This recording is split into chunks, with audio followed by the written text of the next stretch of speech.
Adam Breyer, bonjour. Bonjour.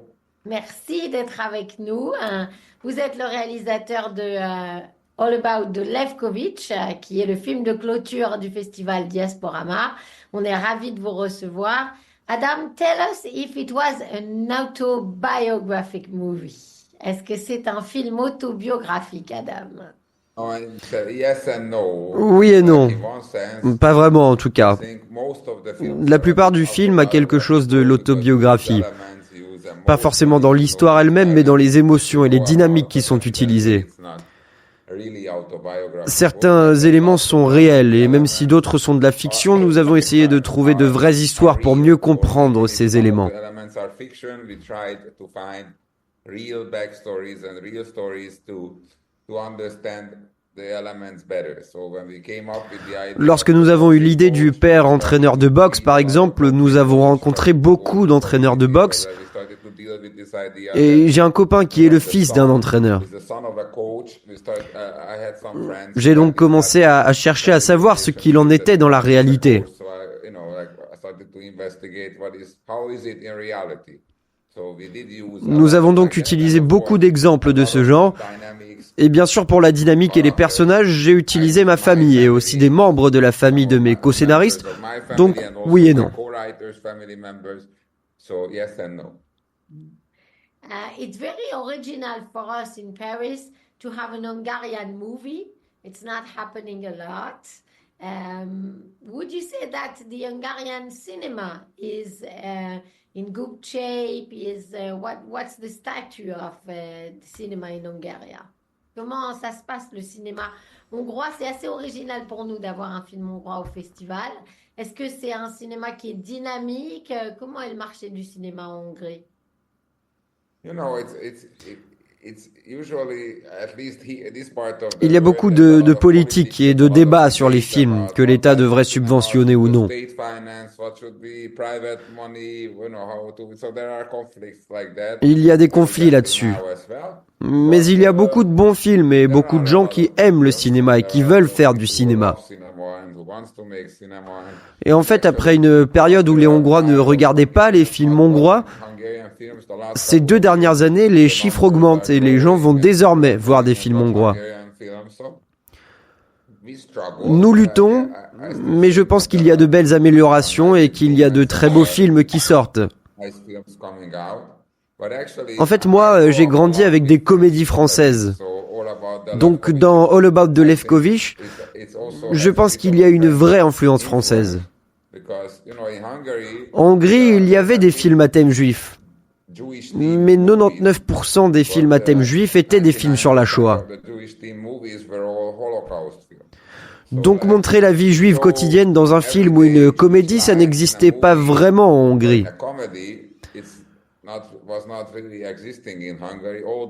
Moi, j'ai grandi en regardant Louis de Funès, Rabbi Jacob ou David et Goliath et ce type de films français où une communauté juive ou des juifs apparaissent dans leur environnement. Il y a donc une influence française dans mon film.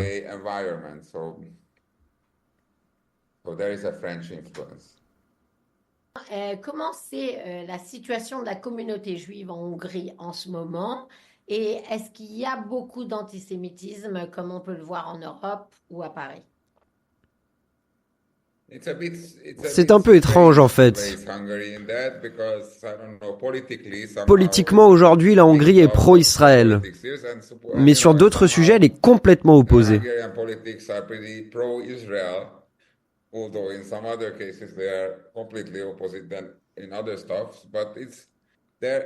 Ce qui est sûr, c'est qu'il y a moins d'antisémitisme maintenant que quand j'étais enfant, dans les années 90. Du moins en apparence. Aujourd'hui, on ne voit pas beaucoup d'antisémitisme, surtout à comparer à ce qu'on voit aujourd'hui en Europe de l'Ouest. Ce n'est pas du tout comme ça en Hongrie. Mais évidemment, il y a, vous savez, il y a de l'antisémitisme et toutes sortes de haine. Pas seulement contre les juifs, mais contre toutes sortes de minorités. Nous vivons une période assez troublée. Il y a donc, vous savez, toute l'insécurité qui se traduit par de la haine. Mais la communauté juive se porte bien ici. Yeah, but the Jewish community is doing okay. It's quite flourishing, I would say. Elle est plutôt florissante, je dirais. Elle est assez importante. Je pense que c'est la plus importante de toute l'Europe de l'Est ou de l'Europe centrale. Il y a beaucoup de gens qui sont liés à la communauté. Plus de 100 000 personnes, à mon avis. Oui, c'est énorme. Yeah, that's big. Et Budapest a la plus grande synagogue d'Europe, ça c'est sûr. Hmm. C'est vrai. Oui, et je pense que c'est la deuxième plus grande du monde. Adam, les disputes dans les familles, ça arrive partout. Mais là, vous êtes allé quand même très loin dans la dispute parce que vous avez rajouté ce conflit entre les laïcs et les religieux. Yes, but it's also Oui, mais je pense que le conflit dans ce film n'est pas vraiment lié à la religion. not really about being religious or not. That's kind of like the surface. En général, les conflits de surface ne sont pas les vrais conflits entre les gens, et surtout entre les gens qui s'aiment. The surface conflict are usually not the real conflict between people, and especially people who love each other.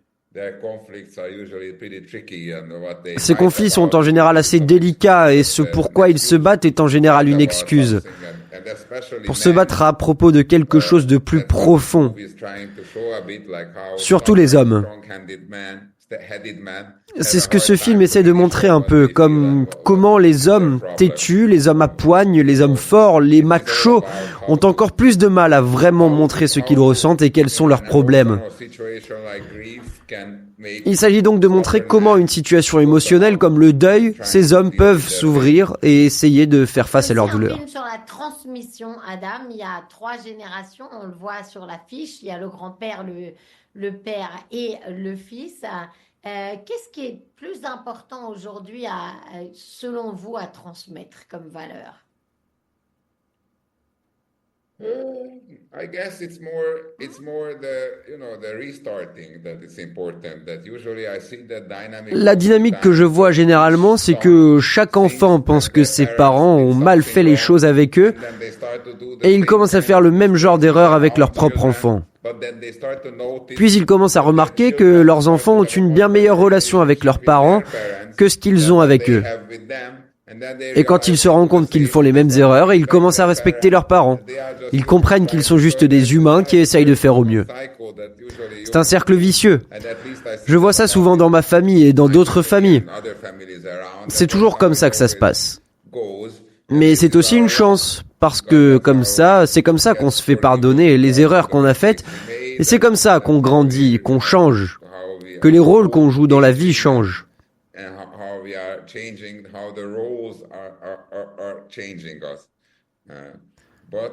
Mais je pense que ce film parle de la difficulté d'aimer et des différents langages de l'amour. Je pense donc que le plus important à retenir est que, quel que soit le conflit, il faut se rappeler de l'amour qui est derrière.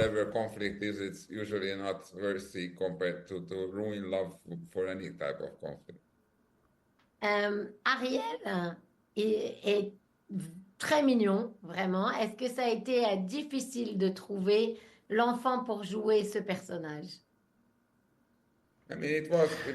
Ce n'était pas facile, ni si difficile. Nous avons eu de la chance, car vous savez, il n'y a pas beaucoup d'enfants juifs parlant l'hébreu et le hongrois à Budapest, surtout de cet âge. Je ne dirais pas qu'il est facile de tourner un film avec un enfant de 5 ans et demi, mais cela en valait la peine.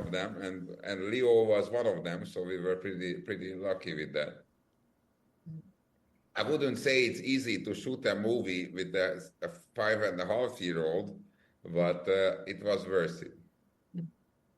Est-ce que vous croyez au D-Book, Adam? Parce que dans le film, il y a toute cette histoire avec l'esprit de la grand-mère. Est-ce qu'on y croit? Est-ce qu'on n'y croit pas? Pourquoi vous avez tenu à mettre ça dans le film? I mean, it was important, like from a screenwriting point of view. D'un point de vue scénaristique, une grande partie du conflit se déroule dans le passé entre le père et le fils. Il était donc très important de créer un conflit dans le présent pour que le père et le grand-père qui se battent réalisent qu'il y a un plus gros problème à gérer. que le plus important est de réaliser qu'on peut encore faire grandir cet enfant sans l'abîmer, de préserver la nouvelle génération sans être perturbé par les vieux conflits. Stop this conflict because it's much more important that the new generation who has still a chance to grow up without being messed up with our conflict. So that's why, and I found it an interesting. Le D-Book, j'ai donc trouvé que c'était une touche intéressante de la culture juive dont on parle moins. Ça vient de la Kabbalah, les parties plus mystérieuses des croyances juives. Bien sûr, il s'agit d'un film de fiction, donc nous avons cherché à savoir jusqu'où nous pouvions aller pour rendre ça plus excitant. Donc non, je ne crois pas au D-Book, mais j'aime remettre en question mes croyances. Je ne crois pas vraiment à ce que je crois. Je peux toujours me tromper. Vous avez cité les comédies françaises tout à l'heure, Adam. C'est un film qui justement navigue entre l'humour et de temps en temps la tristesse, puisque évidemment on est en plein milieu d'une shiva, d'une période de deuil. Vous aviez en tête depuis le début ce mélange comme ça? Oui, et aussi montrer que c'est un bon coach. Moi et mon co-scénariste, nous avons tous les deux une petite tendance au mélodrame et moi j'aime beaucoup les comédies. Je n'aime pas les comédies quand elles ne sont que des comédies et qu'elles sont stupides. Et je n'aime pas les mélodrames quand il s'agit juste de pleurer pour pleurer. C'est pourquoi j'ai toujours voulu avoir ces deux aspects en même temps et je pense qu'ils se complètent bien. Le mélodrame donne de la profondeur à la comédie et la comédie donne un peu de fun au mélodrame. C'est donc un peu l'objectif. C'est ce que j'aime voir au cinéma et quand le public vient et me dit « je pleurais et je riais en même temps », ça me fait très plaisir. Le personnage de Ferry, qui est l'élève du coach, avec qui lui, il n'a aucun problème, il a une très bonne relation avec lui, c'est vraiment pour montrer la différence avec la très mauvaise relation qu'il a avec son fils.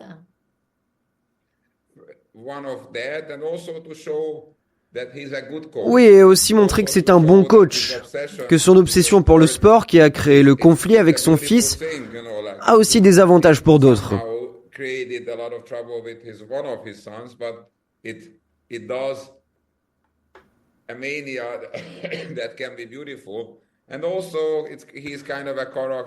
C'est aussi un personnage qui représente le point de vue du monde extérieur, qui regarde cette famille en se demandant « mais qui sont ces fous? Pourquoi se battent-ils? Qu'est-ce que c'est que cette histoire de juifs ?» C'est donc lui qui apporte la touche comique en regardant les gens de l'extérieur. Ces gens sont cinglés.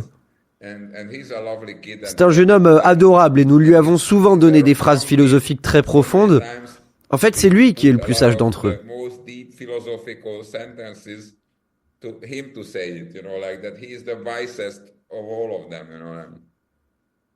Pour finir, Adam, dites-nous quel est votre personnage préféré dans le film ou quel est votre moment préféré du film? C'est difficile à dire. Mais je pense que mon moment préféré est celui où le rabbin et le père parlent dans les toilettes. J'aime ce côté absurde. Cette scène est à la fois drôle et triste. C'est donc l'une de mes préférées. Mais il y en a beaucoup d'autres. Nous avons vraiment eu de la chance et bien travaillé avec les acteurs qui étaient tous très motivés. Ils ont tous trouvé leur rôle passionnant. Il s'agissait d'un film à très petit budget et nous avions vraiment besoin de cette énergie de leur part pour être prêts à mourir pour ce film, entre guillemets. Je leur suis donc très reconnaissant. Merci beaucoup, Adam Breyer, réalisateur de All About the Lefkowitz, le film de clôture du Festival Diasporama 2025. On est ravis de vous recevoir à Paris. À très bientôt, Adam. Merci beaucoup.